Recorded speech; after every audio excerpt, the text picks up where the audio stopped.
And welcome to the Trinity Channel. My name is Dr. Tony Costa, and it's great to have you along on our program. We are dealing here, part two, with the sources of the Quran.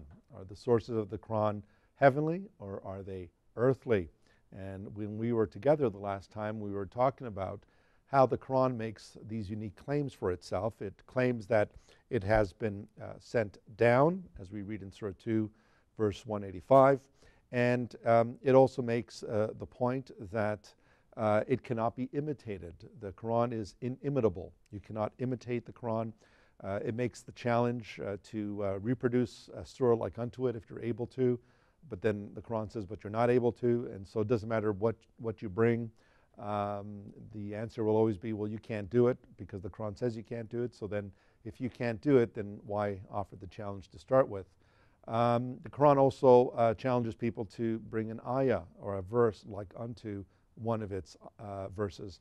And so the Quran does make the claim that it is a unique book, that its contents are heavenly, that its source is not earthly. It did not come from a human origin. It was not a human source, a human author that put together the Quran or wrote the Quran. It is in fact heavenly. It came from heaven and was sent down, according to Islamic tradition, during a 23-year period to Muhammad. Now, we also talked about how the Quran in three separate places speaks about and records a series of charges that were brought against it by the unbelievers or the disbelievers, where they came to Muhammad and they said, this is nothing new. These are ancient tales of the ancients. We've heard them all before. You're not bringing us anything new here, Muhammad. And the Quran responds to this by saying, no, these have been sent down. The contents have been sent down. And it responds to the charge that Muhammad was receiving his information from an advisor who the Quran says had a foreign tongue, as we read in Surah 68, verse 15.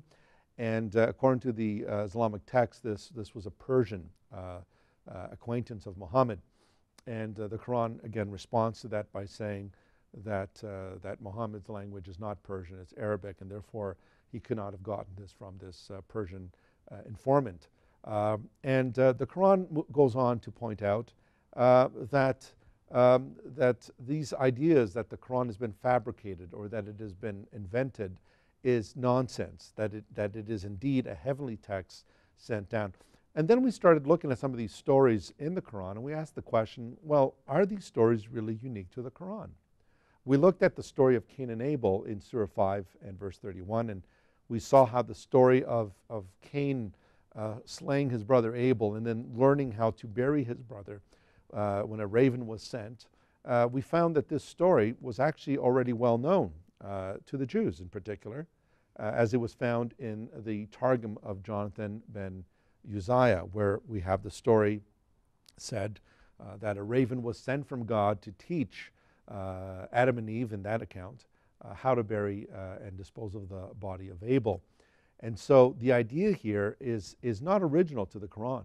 It clearly comes from another source centuries before the Quran was written. And then the famous saying that whoever saves a life, it's as if they saved the whole world.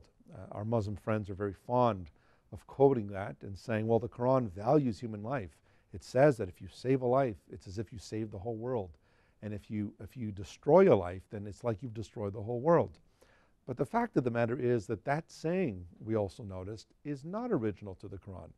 Because centuries before, in the Jewish Mishnah, in the Mishnah, there is the saying there, it's talking about the slaughter of Abel by his brother Cain.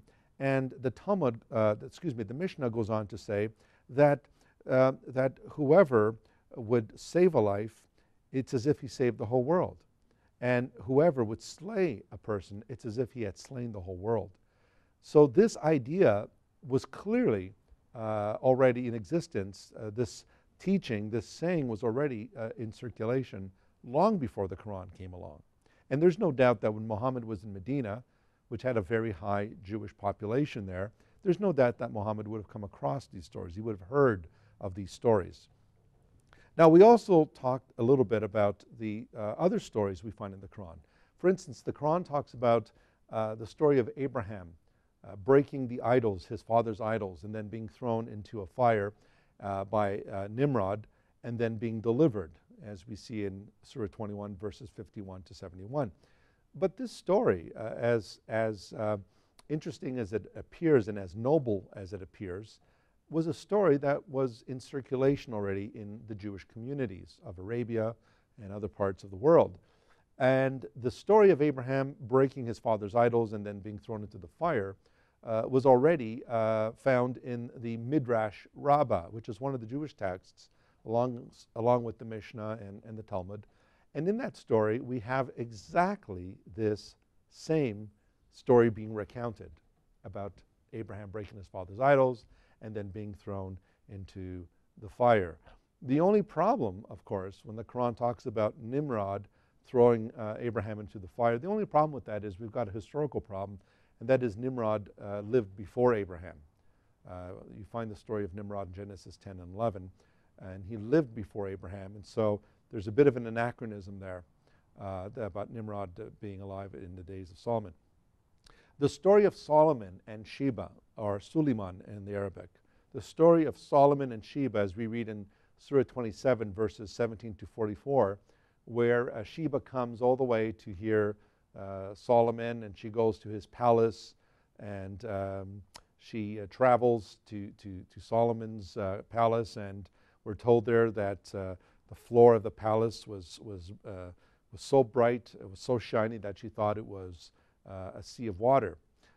This story, again, was very well known. It was found already in the Targum of Esther, which was a Jewish writing, and the Targums were simply Aramaic translations or commentaries on the Old Testament. And so these Targums were already in existence prior to the Quran.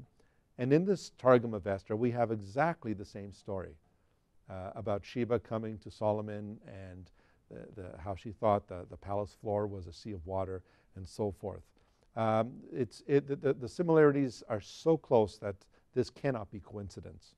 The idea of scales being used in judgment, when the Quran talks about the scales being used on the day of judgment, if your good works outweigh your bad works, then you will enter paradise, and if your bad works outweigh your good works, then you will go into hellfire. This idea, found in the Quran 42 verse 17, in Surah 101 verses 6 to 9, is found in the Testament of Abraham. And the Testament of Abraham is a book or a text that comes from a collection known as the Pseudepigrapha. These were Jewish writings, intercanonical, that is, they were written between the Old and the New Testament period. And in the Testament of Abraham, it talks about the scales being used on the day of judgment when good works will be weighed against bad works. And again, what do we find here? This Testament of Abraham pre-existed long before the Quran. What about the story of God raising up Mount Sinai over the heads of the Israelites? We read in Surah 7, verse 171, that Allah took Mount Sinai and He raised it over the heads of the Jews, and He threatened to destroy them if they would not obey the Torah. Well, again, this story is found in a Jewish text known as Avodah Sarah. Avodah Sarah.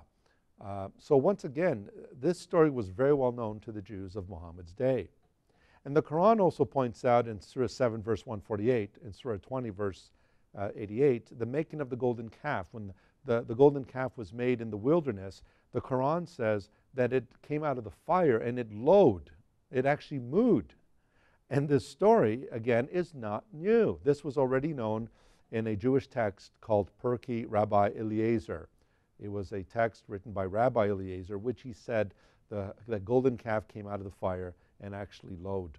Again, this was written long before the Quran, but yet the Quran has the same story in its pages. The Quran speaks about the seven heavens. Where does this come from? Well, this was very well known to the Jews.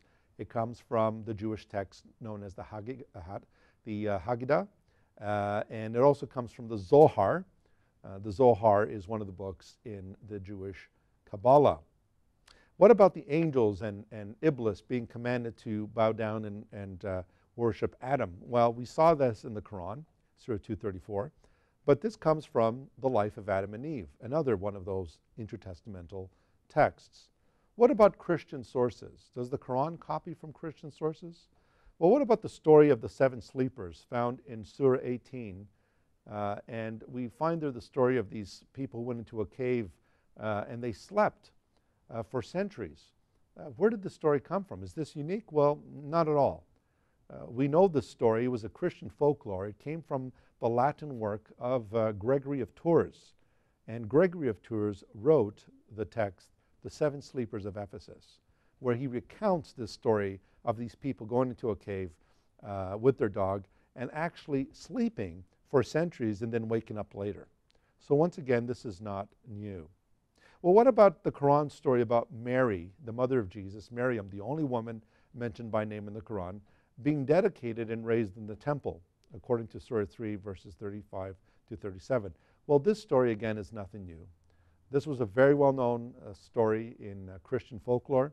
This comes from a text, a non-canonical gospel called the Protevangelium of James. And in this non-canonical text, we have the story of Mary being brought to the temple, being dedicated and raised in the temple, and so forth. So this was very well known among the Christians of Muhammad's day.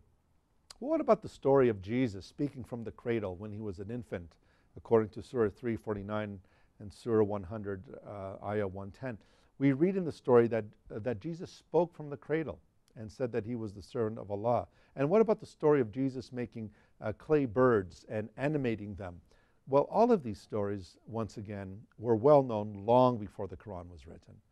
They come to us from a non-canonical text known as the Infancy Gospel of Thomas, where it tells us Jesus made little birds out of clay and animated them. He speaks from the cradle, but in that text, Jesus says, I am the Son of God. Whereas in the Quran, they drop the Son of God language and use the word, I am the slave of Allah, and so forth. What about the story of Surah 19 of Mary giving birth to Jesus under a palm tree, and how a water came forth from the trunk of the palm tree and so forth? Again, this was a very well-known story. It comes from the Pseudo-Gospel of Matthew, and the story tells us that Mary, she went and she retreated to a palm tree, and she gave birth under the palm tree, and water came forth and so forth. This, again, was well known to the Christians of Muhammad's day. Folks, why do we have all these stories circulating long before the Quran? And yet, when the critics told Muhammad this is nothing new, the Quran responds by saying, no, none of this comes from any human source. It comes from Allah. And the idea in the Quran about Jannah, of paradise, the idea that paradise is a place of wine and milk and rivers of wine and so forth, and it mentions the Houris and so on. All of these ideas were already in existence in Persian sources. In fact, the word paradise is a Persian term. It's a Persian word that had to do with the gardens. And in the Persian language, paradise meant garden. And that's why you'll notice the Quran will make reference to the gardens, inheriting the gardens, and so forth. In Zoroastrianism, we find in Zoroastrianism that it also speaks about the wide-eyed Houris, those whose eyes are like pearls, and how they will serve the righteous and those who have died and moved on into Jannah. You'll find this in Zoroastrian sources. Now you see, folks, what do we find here? The Quran claims to be heavenly, but yet what we find is that when we look into it and critically assess it, what we find is that the stories in there are really nothing new.